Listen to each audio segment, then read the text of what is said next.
이 시간 같이 보실 말씀은 에베소서 4장 7절에서 5장 2절의 말씀입니다. 에베소서는 사도 바울이 로마 감옥에 있을 때 쓴 서신으로 옥중 서신 중에 하나입니다. 에베소서의 주제는 교회입니다. 1장에서 2장은 교회의 본질, 또 3장에서 6장은 교회의 속성에 대해서 말씀하고 있습니다. 오늘 말씀의 제목은 아름다운 교회입니다. 교회가 아름다워지려면 어떻게 해야 할까요? 먼저 교회의 하나됨이 중요합니다. 교회가 그리스도를 중심으로 온전히 하나가 될 때에 아름다운 교회의 열매를 맺을 수 있습니다.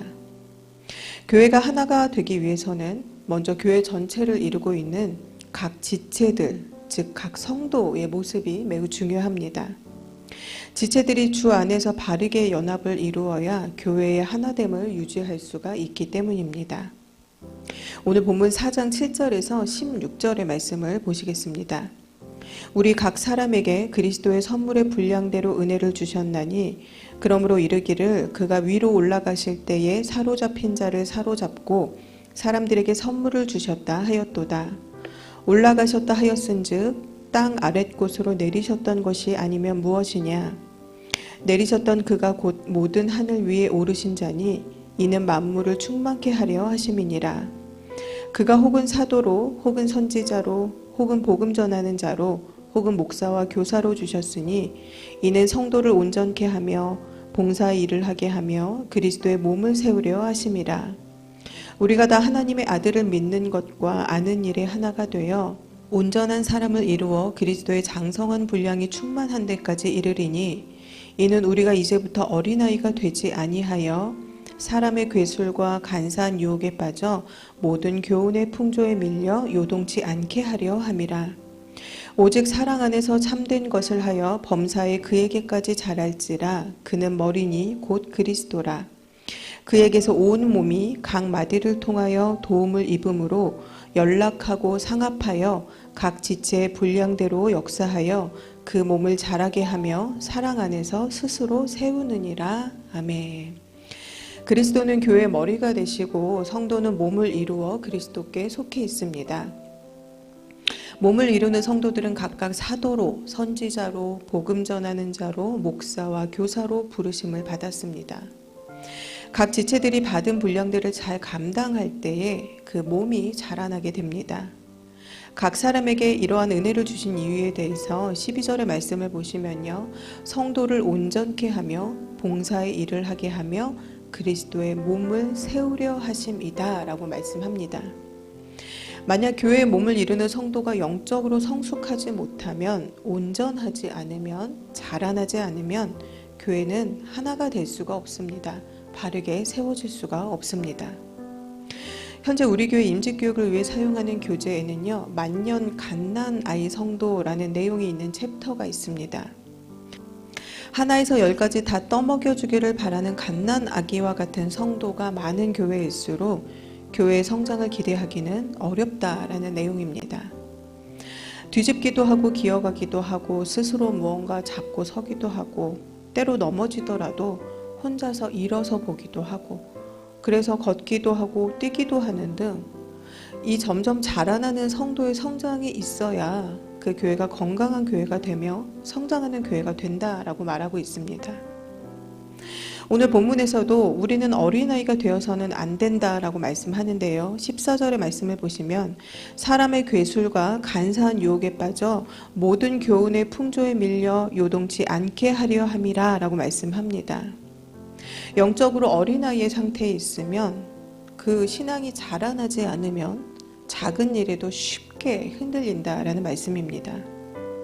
성인의 모습을 하고 있지만 영적으로는 아직도 어린아이와 같은 상태에 있는 사람, 자라나지 않는 사람, 이런 사람들은 작은 일에도 늘 쉽게 흔들려서 쉽게 하나님을 등지고 쉽게 믿음을 저버릴 수밖에 없습니다. 그러므로 교회가 하나가 되기 위해서는 바르고 아름답게 세워지기 위해서는 영적으로 성숙한 성도가 많아져야 하는데요. 영적으로 성숙한 성도가 되기 위해서 13절 말씀에 하나님의 아들을 믿는 것과 그를 아는 일에 하나가 되어야 한다라고 말씀합니다. 그러므로 아름다운 교회를 세우기 위해서 교회가 하나가 되려면 그리스도를 믿고 아는 일에 먼저 성도들이 하나가 되어서 영적으로 성숙해진 성도가 많아져야 한다라는 것입니다. 17절에서 24절 말씀입니다. 그러므로 내가 이것을 말하며 주 안에서 증거하노니 이제부터는 이방인이 그 마음에 허망한 것으로 행함같이 너희는 행하지 말라. 저희 총명이 어두워지고 저희 가운데 있는 무지함과 저희 마음이 굳어짐으로 말미암아 하나님의 생명에서 떠나 있도다. 저희가 감각 없는 자 되어 자신을 방탕에 방임하여 모든 더러운 것을 욕심으로 행하되 오직 너희는 그리스도를 이같이 배우지 아니하였느니라. 진리가 예수 안에 있는 것 같이 너희가 과연 그에게서 듣고 또한 그 안에서 가르침을 받았을진데 너희는 유혹의 욕심을 따라 썩어져가는 구습을 쫓는 옛사람을 벗어버리고 오직 심령으로 새롭게 되어 하나님을 따라 의와 진리의 거룩함으로 지으심을 받은 새 사람을 입으라. 아멘. 성도가 된다라는 것은요, 신분이 바뀌었음을 의미합니다. 사단의 자녀에서 하나님의 자녀로 신분이 바뀌었다라는 것입니다. 사단의 자녀일 때는 사단의 자녀다운 삶을 살았을지라도 하나님의 자녀가 이제 되었다면 하나님의 자녀답게 사는 것이 너무나도 당연한 일입니다. 신분에 맞게 생각하고 말하고 행동해야 하는 것이지요. 하나님을 몰랐을 때에는 헛된 것에 욕심을 내어서 잘못된 삶의 방향으로 나아갈 수도 있습니다. 그러나 이제 하나님을 알았다면, 그분의 자녀가 되었다면 그 삶의 목적과 방향은 바뀌어져야 합니다. 모든 생명의 근원은 하나님으로부터 나오는 것입니다. 하나님으로부터 떠나 사는 사람은 생명에서 떠나 있는 것입니다. 공급받고 있지 못한 상태에 있는 것입니다. 오늘 본문에서는요, 이방인의 삶에 대해서 양심의 가책을 느끼지 못하는 굳어진 마음의 상태를 가진 자, 또 스스로를 방탕함에 그냥 방임한 상태로 내버려 두는 자, 또 만족할 줄 모르는 욕심으로 인하여서 부끄러움도 모르고 수치도 모르고 모든 더러운 것들을 행하는 자다라고 말씀하고 있습니다. 이러한 행위는, 이런 모든 것은 하나님과의 관계에서 벗어나서 하나님의 자녀이기를 포기한, 또는 하나님의 자녀가 아닌 자들이 스스로 탐욕과 만족을 구하는 그러한 모습입니다. 세상에 속해 살았던 옛사람의 모습을 여전히 버리지 못한 사람들은 교회 안에 들어와서도 다른 사람을 비방하고 비판하는 데에 하나가 되거나 당을 짓는 데에 하나가 되거나 유익에 따라 움직이는 것에 하나가 되어서 교회를 허물고 분열시키는 일을 하게 됩니다. 오늘 본문 20절은 말씀합니다. 그러나 너희는 그리스도를 그렇게 배우지는 아니하였느니라. 너희가 예수 안에 있는 진리를 듣고 가르침을 받았다면 옛사람의 모습을 버리고 하나님을 따라서 의와 진리의 거룩함으로 지으심을 받은 새 사람을 입어야 한다라고 말씀하고 있습니다.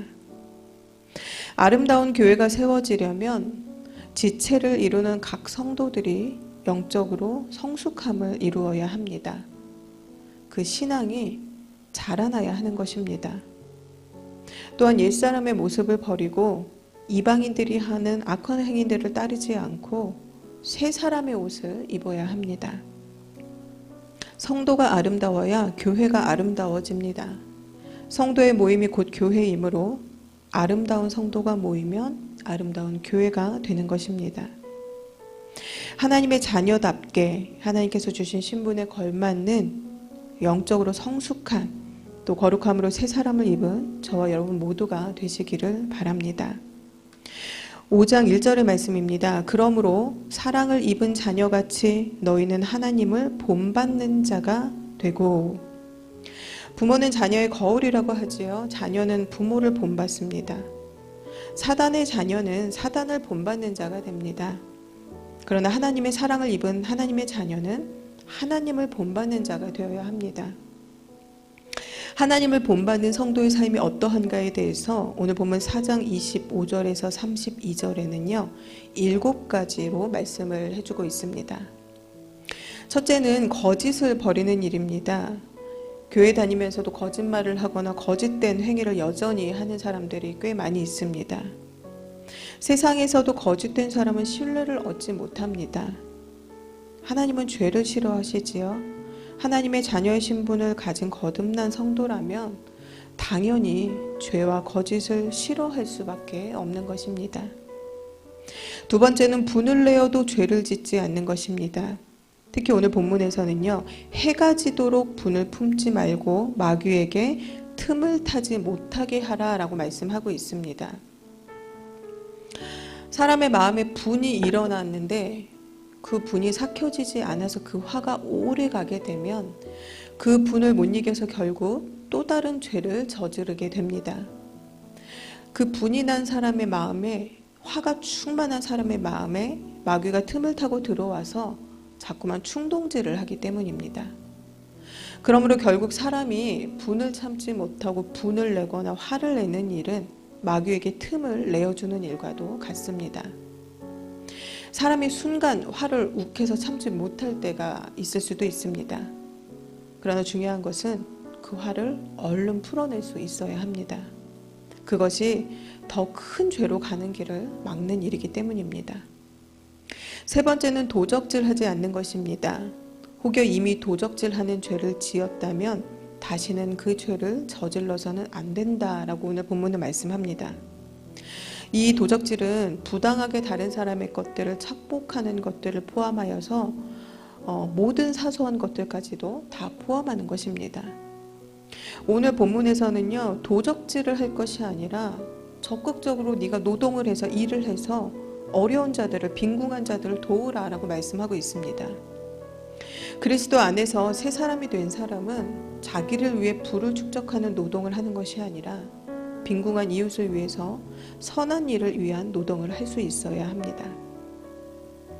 네 번째는 더러운 말을 입 밖에도 내지 않는 것입니다. 그리스도 안에서 새로운 사람이 되었다라고 하면 말하는 것도 바뀌어야 하겠지요. 아무리 기도 생활을 열심히 하고 말씀을 열심히 읽고 보아도 그 입에서 나오는 것이 더럽다면 아무 소용이 없는 것입니다.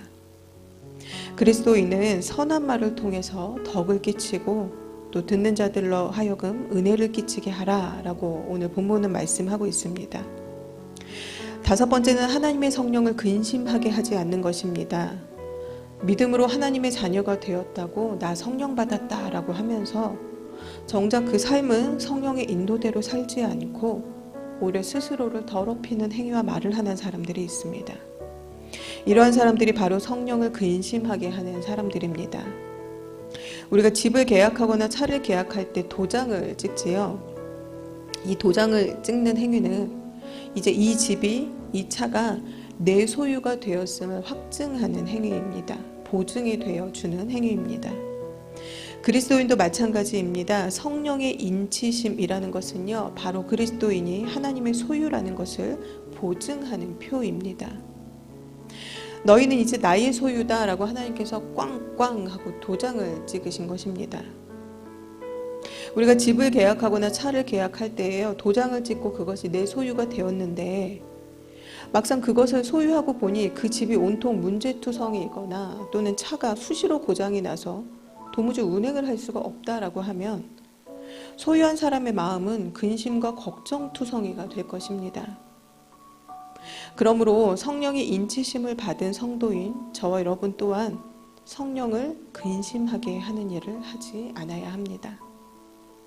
여섯 번째는 모든 악독과 노함과 분냄과 떠드는 것과 회방하는 것을 모든 악의와 함께 버리는 것이다 라고 말씀합니다. 이스라엘 백성들이 버려야 했던 것은요, 늘 하나님과 겸하여 섬겼던, 아니 하나님보다 더 의지했던 온갖 우상들이었습니다. 그러나 그들은 죄악된 그것들을 버리는 것이 아니라 늘 하나님을 먼저 등졌습니다. 신앙을 먼저 등졌습니다. 우리는 어떻습니까? 오늘 본문은요, 성도가 버려야 할 악에 대해서 말씀하고 있습니다. 악독을 뿜는 것, 노하는 것, 분내는 것, 떠드는 것, 회방하는 것을 악한 것이다 라고 말씀하고 있습니다. 화를 참지 못해서 막 소리를 지르는 행위, 어떠한 것들을 막 회방하는 행위 잘못되도록 이런 모든 것들을 다 악하다라고 말씀하고 있는 것입니다. 26절에서도 분을 내더라도 해가 지도록 분을 내어서 그것이 죄로 연결되어지지 않게 하라라고 말씀을 했습니다. 사람이 화를 다스리지 못하고 자기의 그 분을 다스리지 못하는 것은 결국 돌이킬 수 없는 다른 죄로 이어질 확률이 매우 높습니다. 왜냐하면 사람이 화를 내고 분을 내다 보면요, 그것이 가라앉는 것이 아니라 점점 더 그 강도가 커지기 때문입니다. 그것만 커지는 것이 아니라 그 입술에서 나오는 말과 행동도 점점 더 과격해집니다.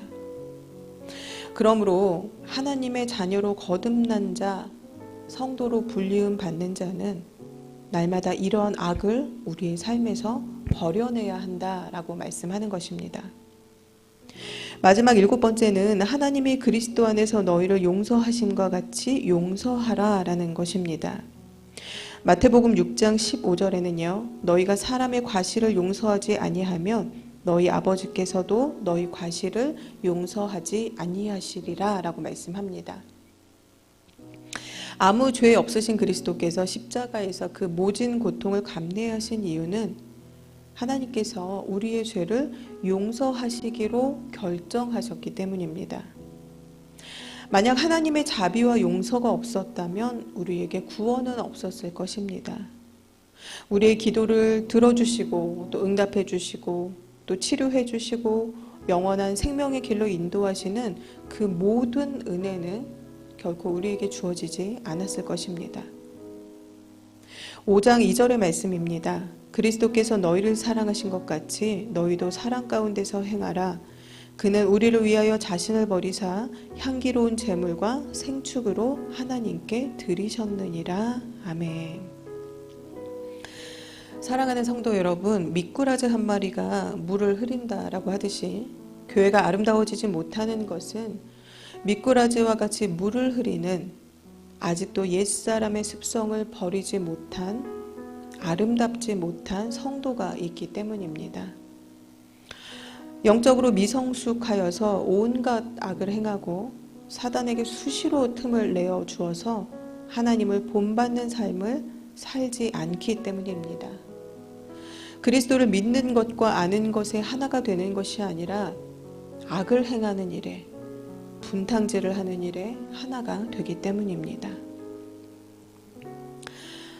아름다운 교회라는, 여러분 그 이름을 부르기만 해도 참 너무나 행복해지지 않습니까?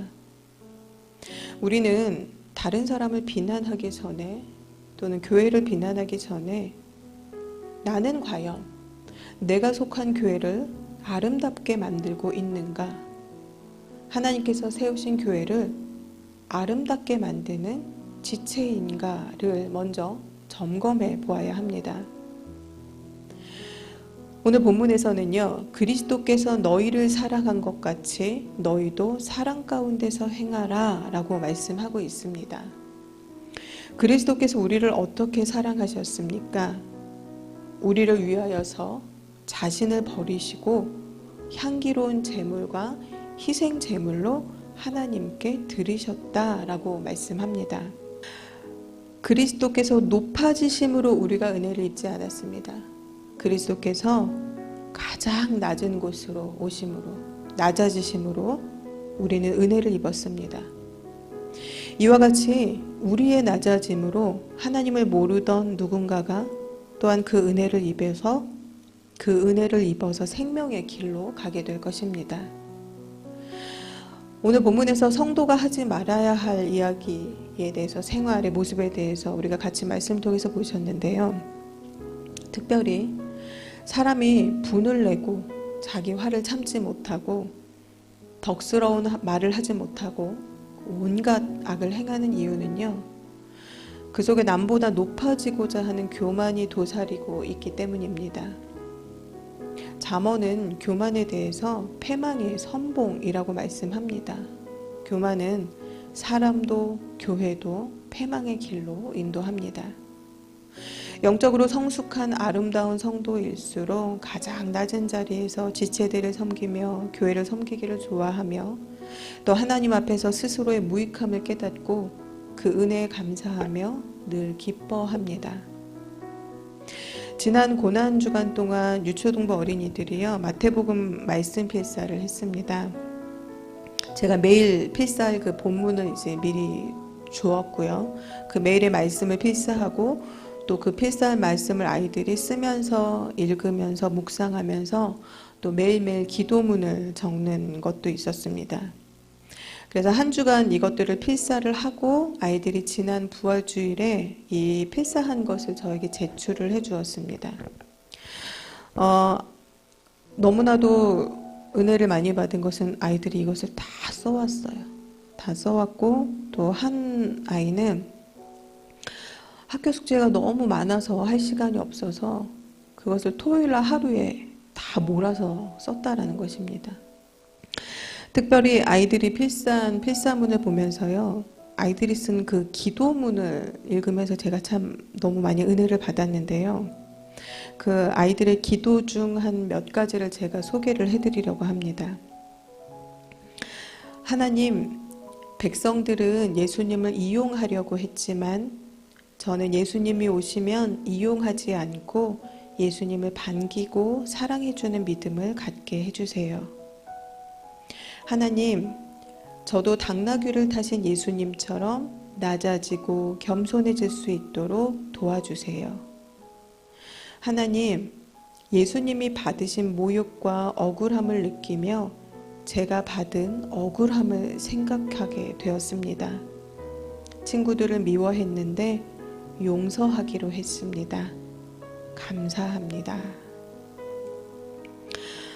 예수님께서 받으신 모욕과 억울함을 보면서 자신이 억울했던 그 사건들을 생각을 하게 되었다라고 합니다.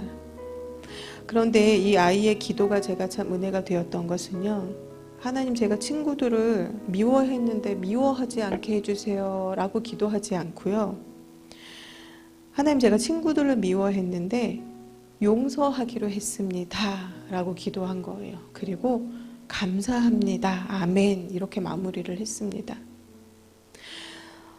참 아이들 앞에서 부끄럽다는 생각을 많이 했고요.